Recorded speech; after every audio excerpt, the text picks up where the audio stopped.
C'est des cookies au beurre de cacahuète, nous aurons besoin de 150 g de sucre roux, 50 g de beurre pommade, enfin, du beurre mou si vous préférez, 4 cuillerées à soupe de beurre de cacahuète, un œuf, voire 2, tout dépend du calibre, 150 g de farine, une demi-cuillère à café de levure chimique et 50 g de pépites de chocolat. Comme vous voyez, moi c'est pas des pépites. J'ai pris mon petit blender Kiki et j'ai haché tout simplement du chocolat. Vous allez déjà préchauffer votre four, température 160 degrés. Ce qu'on va faire maintenant, c'est que vous allez mettre dans le bol du Kiki le beurre avec le sucre et la pâte de cacahuète. Donc là, il me manque la pâte de cacahuète. La pâte de cacahuète est mise. Maintenant, on va mettre le tout dans le Kiki. C'est parti. On baisse la tête. Alors là, à une main, ça va pas être folklore. Hop. On va commencer à vitesse 1.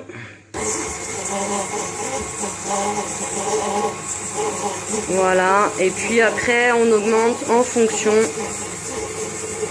Vous connaissez le système, ou sinon avec le batteur ou le fouet, c'est pareil. Le mélange doit être crémeux, voilà à peu près cette consistance-là. On ajoute l'œuf et on remet à fouetter.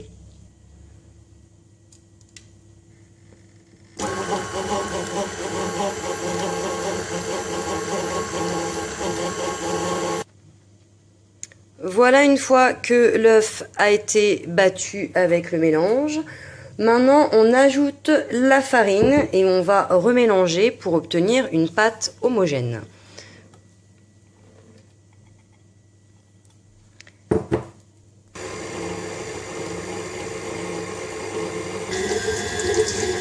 Voilà, ma pâte est homogène. On va pouvoir rajouter maintenant les pépites de chocolat.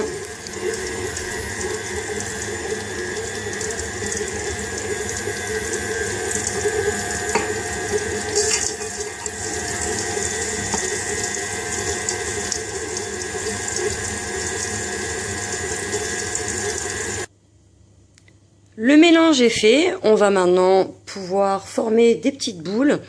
Vous allez pouvoir le faire soit avec une cuillère à glace, cuillère à soupe, etc.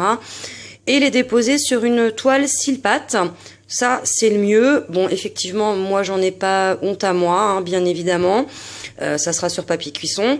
Par contre, si vous êtes intéressé par de la toile cile-pâte, pardon, et autres produits de marle, nous avons notre administrateur du site, de la page Facebook KitchenAid Artisans et compagnie, Michel Rocher-Méheny, qui est conseillère. N'hésitez pas à prendre contact avec elle. Je me suis aperçue que j'avais oublié de mettre la levure, je viens juste de la rajouter, je sais plus où est-ce qu'elle devait aller, donc voilà. Je la mets, ça mélange, c'est parti. On verra bien le résultat. De toute façon, ça se mange, hein. Moi, j'utilise en fait cette cuillère-là. Après, c'est pas très net l'image. Voilà, c'est un peu mieux, pardon. J'utilise ça, voilà, je prends comme ça, et hop, et je forme mes boules. Je vous montre. Voilà, ça fait des petites boules comme ça. Donc là, je vais continuer et vous verrez à la fin. Voilà, j'ai pu réaliser tout ça comme cookies. Maintenant, on va les aplatir avec le dos d'une cuillère. Donc, vous prenez une cuillère et vous appuyez dessus tout doucement. Voilà. Bon, là, c'est pas évident parce que du coup, je vois pas trop ce que je fais. Donc, je vous montre à la fin. Voilà les cookies une fois aplatis. Maintenant, on va les enfourner dans le four, hein, parce que je vais pas les mettre franchement ailleurs de toute façon. Donc, c'est parti. Voilà, au four pour 12 minutes. On n'oublie pas de mettre la petite température. Enfin, voilà, vous savez mettre une température. C'est parti. Ne faites pas cuire plus de 12 minutes, c'est normal quand ils vont sortir du four d'être mou. C'est cet effet, comme on dit, comme aux États-Unis, aux USA, j'allais dire. Le petit croustillant sur les bords et le moelleux à l'intérieur. Maintenant, on attend la sortie du four. Voilà les cookies après 12 minutes de cuisson. Vous les laissez refroidir tranquillement. Mettez-les sur une grille de préférence. Et puis, bonne dégustation. N'oubliez pas de nous retrouver sur notre page Facebook KitchenAid Artisan et compagnie. À très vite.